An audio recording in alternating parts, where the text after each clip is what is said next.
Well, here we are in Bergen, and you're observing the master at work. Leaving Bergen Yacht Club. There you go. Kafitterspot. which is right next door to Hjellstad. And we're on our way to Norway. Well, we're on our way in Norway at last, and we'll record the adventure as we go. Well, this is getting exciting for a number of reasons. Firstly, we've got a sail up, and the eternal noise of the engine has calmed for a second. Secondly, we've just passed that headland, and on our port side is the island of Bumlo that I've heard so much about all my life.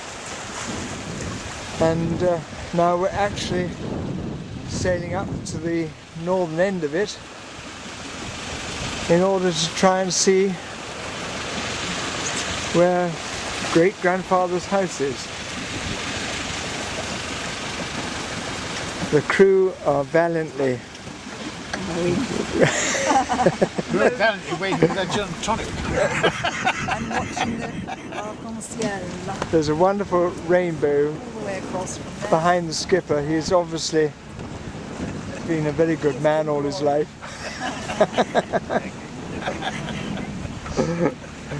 More later. Well, at last, Brynjar, we're here in the land of our great-grandparents, and we've got the cat and a small Brynjar. And this is their fantastic house with a most unbelievable view. All the roofs are made of grass like that. Look at the light on the water there. This is where we sailed in yesterday, and that's his rowing boat, which is made like a Viking longboat. How long have you lived here? So this is really the most spectacular spot you can possibly imagine. And Tickly spot. Oh, I got the spot. Trish has found a small to play with. Tickly spot. And the pussycat. And the pussycat. And there's a dog around as well. Yeah. Just a bit more, not only of Brynjar's house, but which starts there, that's his sleeping room. And we pan round and see everybody exploring. But this, of course, is Bumlo. First they hired his land for mining, and when the mining went down in 1910, he bought everything and auctioned it away. So he also got probably, yes, he got well off. But that house was the Grand Hotel, with a bakery in the cellar and a hotel. And that, the big opening party of the Oscar Gold Mining Company was held in that house. And the champagne was popping, and it was...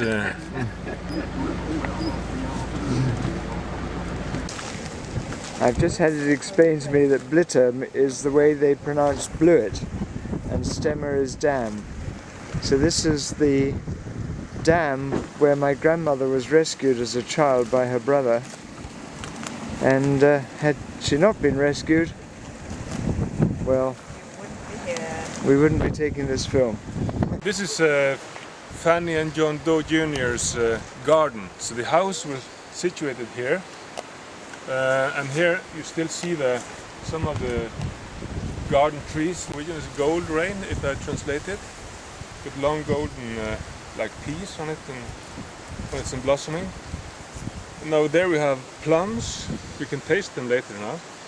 So all this was the garden, and it was said they also had a canteen, and they had a wine cellar, and they had hens, and it was really a nice place to come here and see this beautiful white house, and listening to the piano music coming out from the from the veranda. It must have been surrealistic. How much work to establish this garden, I wonder. Yellow flowers in May. Early in the year. Protection from the sea.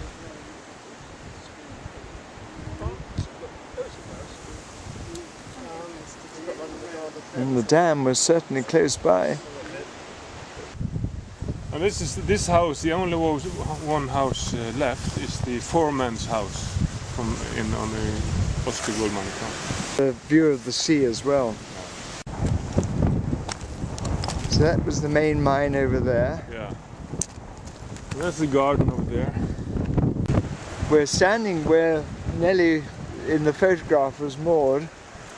And if I can just go back a bit, this is the original harbour that the ships had to come into to load the golden ore, and they apparently Brynjar was pointing then to where she was moored. Walking up here, this was the first electrified road in Norway. Electrified by the Oscar Mining Company, run by John Daw, and then subsequently by his daughter Polly, married to Blewett.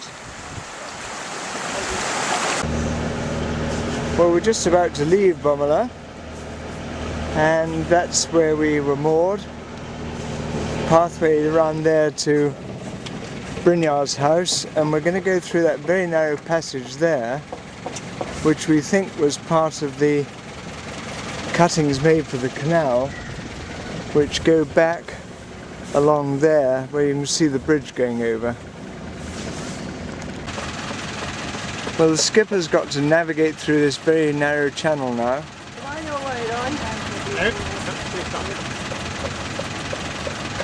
On the way in, we established that we'd go down to 2.1 meters, I think.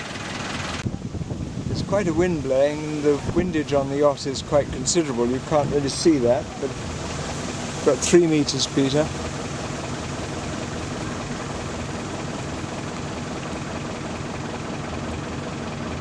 Inching our way through, just enough speed for steerage. You're through, sir.